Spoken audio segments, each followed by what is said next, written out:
आपल्या आई वडिलांना सांभाळणं ही आपली जबाबदारी आहे, पण अनेकदा काही मुलं त्यांना सांभाळणं तर दूर उलट त्रास देतात। याबाबत गोंदियाच्या जिल्हाधिकाऱ्यांनी कठोर निर्णय दिलाय। ज्येष्ठ नागरिकांच्या संरक्षणासाठी महत्त्वपूर्ण ठरलेल्या निर्णयात संबंधित मुलाला 15 दिवसांच्या आत घर खाली करण्याचे आदेश दिले आहेत। हे प्रकरण नेमकं काय जाणून घेऊयात। मूल झालं की आई वडिलांचा आनंद गगनात मावेनासा होतो। ते त्याचे लाड करतात, शिक्षण देऊन त्याला स्वतःच्या पायावर उभं करतात। मात्र कालांतरानं त्याच मुलाला आई वडिलांचं वागणं खटकू लागतं, ते अडगळ वाटू लागतात। शेवटी आई वडिलांना तोच मुलगा घरातून बाहेर काढतो। मंडळी, ही कोणत्या सिनेमाची कथा नाहीये, तर ही घटना घडलीये गोंदियातल्या गौतम नगरात। 86 वर्षीय हरिराम मंदारकर त्यांच्या 79 वर्षीय पत्नी कौसल्या यांच्याशी त्यांचा मुलगा दिनेश सतत वाद घालायचा, शिवीगाळ करायचा, त्यांचा मानसिक आणि शारीरिक छळ करायचा। दिनेशनं आपल्या आई वडिलांना घरातून बाहेर काढलं, त्यांच्या वस्तूही घराबाहेर फेकल्या।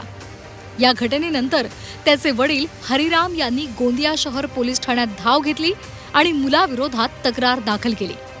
तसंच ज्येष्ठ नागरिक कायद्याअंतर्गत न्याय मिळावा यासाठी जिल्हाधिकाऱ्यांकडे अर्ज केला।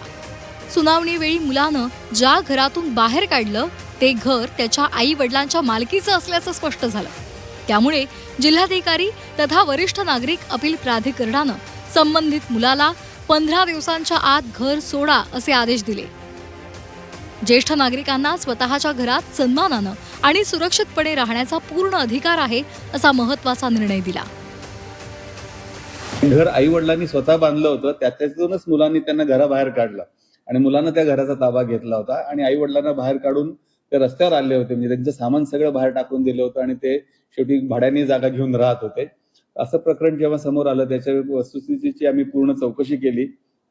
आमच्या इकडे त्याच्यावरती काही हिअरिंग पण झाली आणि त्याच्यामध्ये मुलांनी मान्य केलं की माझी चूक झाली, परंतु आता वडिलांचा त्याच्यावरती कारण वडिलांचा आणि त्याचा इतक्या मोठ्या प्रमाणावर वाद झालेले आहेत आणि त्यांनी आई वडिलांना मारहाण करण्यापर्यंत सुद्धा पाळी गेलेली होती।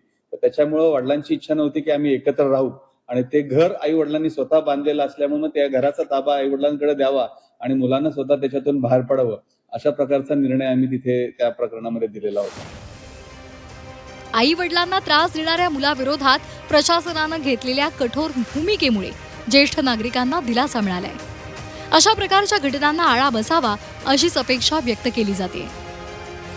जे नवीन पिढीचे लोक आहेत ते आई वडिलांच्या करत नाही आणि म्हणून त्या आई वडिलांनी त्या मुलाविरोधात कलेक्टर साहेबाकडे जी तक्रार केली होती, त्या तक्रारीवर कलेक्टर साहेबांनी एक निर्णय दिला आणि त्या निर्णयाचा आम्ही सामान्य नागरिक म्हणून त्याचे स्वागत करतो।